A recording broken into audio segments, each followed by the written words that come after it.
O Brasileirão vai ser assunto por aqui, mas o clima da seleção fica cada vez mais agitado, Gláucia Santiago.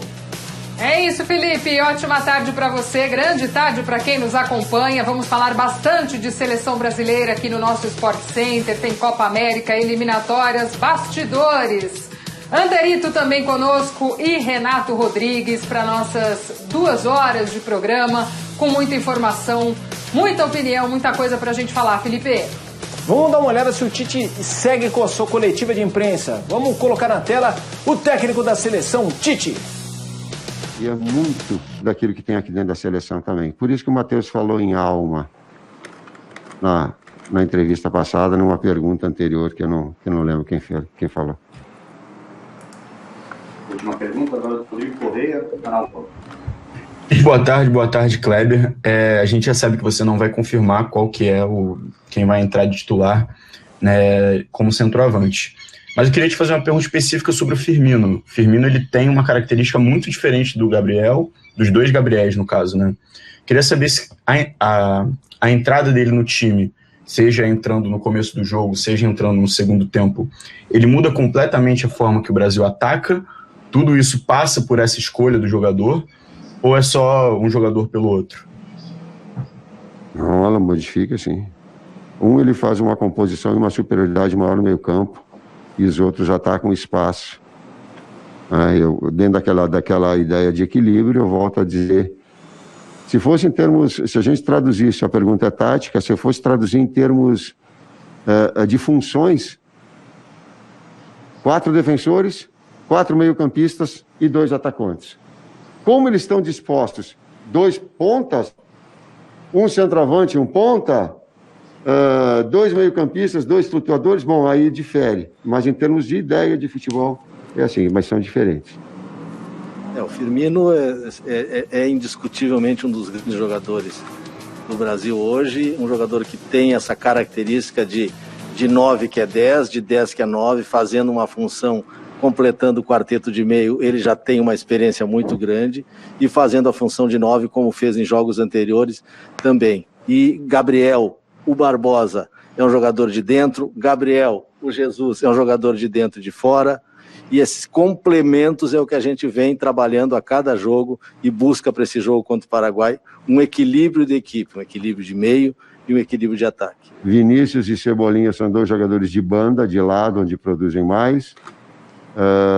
Richarlison é 9 e é lado, preferencialmente dele o lado esquerdo, né? Se a gente colocasse ele a 9 e lado esquerdo, com algumas características, mas também um jogador agudo.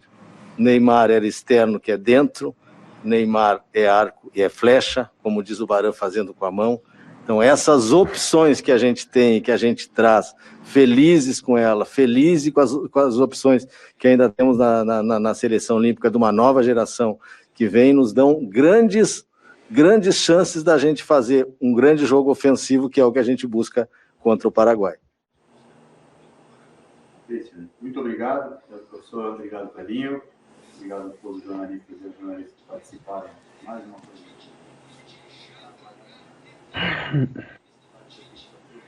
Às 8h30 da noite, no horário de Assunção. Aqui no Brasil, 1 hora a mais por conta do... Boa, Felipe. Tivemos um probleminha contigo enquanto o Felipe se organiza. Nós ouvimos aí a última resposta do técnico Tite nessa entrevista coletiva, que começou por volta das 13h30. Nossas equipes, claro, acompanhando. E ainda neste Sport Center nós vamos trazer mais da fala do técnico Tite, que deu essa entrevista coletiva que terminou agora, falando também dessa partida de amanhã pelos jogos eliminatórios, pelas eliminatórias da Copa do Mundo. Ainda vamos ouvir mais o técnico Tite. Claro, a gente sabe, os bastidores da seleção brasileira bem agitados. Tivemos o afastamento do presidente da CBF, Rogério Caboclo. E aí, para que a gente comece a nossa conversa, vamos lembrar um pouquinho o que aconteceu ao longo dos últimos dias até este afastamento ontem. Vamos dar uma olhada.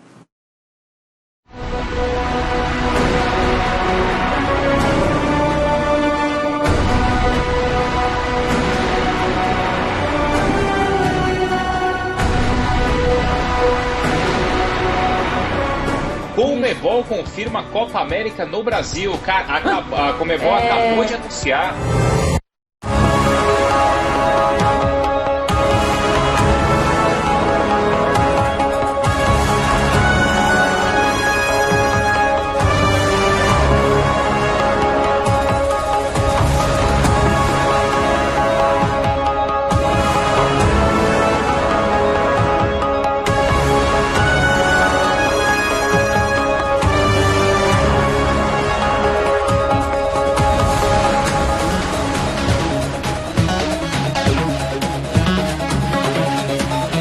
Na sequência, pedimos aos atletas para trabalharem e ficarem focados exclusivamente na nossa preparação para o jogo contra o Equador.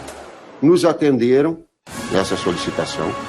Na sequência, solicitaram, Eric, uma conversa com o presidente, direta e lealmente falando a ele as suas opiniões, porque ela, de todos os atletas, ela está muito clara, ela está muito limpa, ela está muito clean. E ela foi externada numa conversa direta, pessoal, com o presidente e comissão técnica. O clima é muito ruim, não amenizou em nada de ontem para hoje, e jogadores e comissão estão muito alinhados em fazer essa pressão e, se for o caso, não é que não vai jogar a Copa América, mas tomar uma decisão um pouco mais radical na semana que vem. Vamos conferir.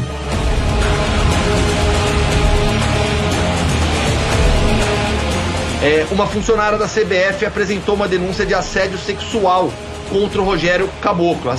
Denúncia de assédio sexual e moral contra o Rogério Caboclo. E agora vai ter de se defender. Já é uma denúncia formal